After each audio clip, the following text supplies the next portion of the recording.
Ah, mes chers élèves de 6e 3, 6e 9, 4e 3, 4e 5, 4e 7, 4 et 3e 5, est-ce que vous sentez ce petit air de déconfinement? Nous allons sortir du confinement après 8 semaines de confinement et plus précisément 55 jours de confinement. C'est donc la fin de la France du vide pendant 8 semaines, pendant 55 jours. Une grande partie de la population est restée claquemurée chez elle, enfermée chez elle pour se protéger de cette pandémie. Des routes, des rues, des places publiques désertes, plus de restaurants, plus de cinéma. Et enfin, demain, le 11 mai, nous allons être déconfinés. Mais attention, comme vous le savez sûrement, la vie ne va pas reprendre un cours normal tout de suite, puisqu'il va falloir prendre un certain nombre de précautions. Pas de panique. Les précautions, nous les connaissons, je vais vous les rappeler. Première précaution possible, les gants. Si nous sommes amenés à toucher des surfaces qui ont été touchées par d'autres personnes, mais surtout l'essentiel, le lavage des mains avec notre fameux gel hydroalcoolique. Le grand modèle pour la maison, le modèle moyen pour la maison ou la voiture et le petit modèle de poche. Très pratique. Également, il va falloir nous adapter à un autre type de protection bien utile qui a fait défaut pendant un certain nombre de semaines, mais que nous pouvons maintenant nous procurer, le masque. Le masque nous protège et protège les autres. Petite précision, le masque se tient toujours par les élastiques. Nous ne touchons jamais le masque. Voilà, nous le mettons ainsi.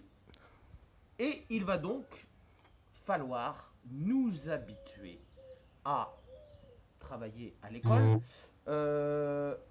à nous déplacer dans certains lieux publics avec ce masque qui nous protège. Nous l'enlevons toujours par les élastiques, nous ne touchons jamais le masque. Et puis, dernière mesure, et peut-être la plus importante, celle que nous appelons la distanciation sociale ou la distanciation physique. Concrètement, qu'est-ce que ça signifie? Cela signifie que nous devons nous tenir à 1 mètre de distance de toute personne qui ne fait pas partie de notre entourage. 1 mètre de distance. Dédé la grenouille, d'ores et déjà, ne respecte pas cette distanciation sociale. Dédé la grenouille est mise à l'amende. Bien.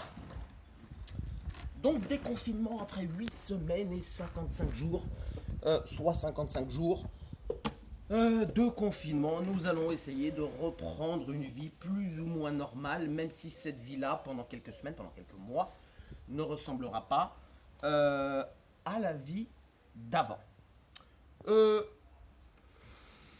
Si nous tirons les enseignements de ce confinement, quelques leçons à tirer.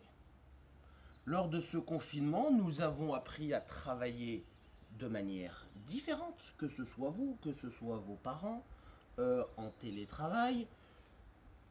Nous avons redécouvert subitement certaines professions qui avant étaient méprisées, mais qui finalement sont essentielles pour la bonne marche du pays. Je pense aux transporteurs routiers, je pense aux caissières, je pense aux éboueurs, etc., etc., qui ont constitué la deuxième ligne. La première ligne, évidemment, les soignants, que nous remercions encore de tout cœur. Alors, finalement, je vous avais lu un article de Courrier International dans une précédente vidéo. Finalement, la question qu'on peut se poser, au-delà du drame humain de cette pandémie, drame humain que nous connaissons tous, on peut se poser la question, finalement, en quoi cette pandémie est-elle, non pas une chance, mais une opportunité de repenser les choses, en tout cas repenser le monde, en tout cas changer un certain nombre de choses.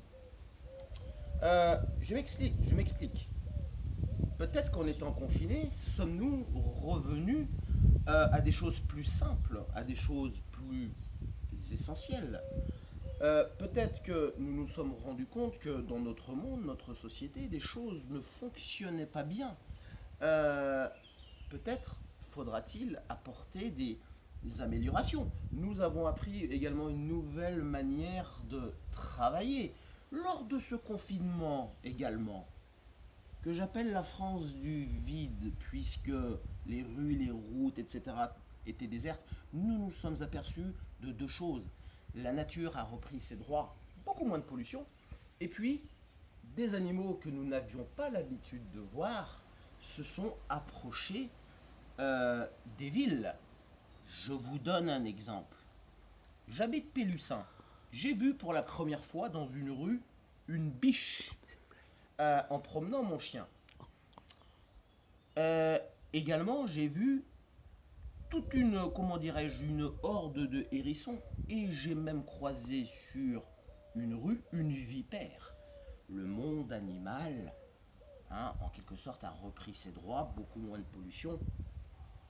Ça doit nous faire réfléchir. N'est-il pas temps, enfin, de prendre les bonnes mesures en matière d'écologie et de préservation de l'environnement?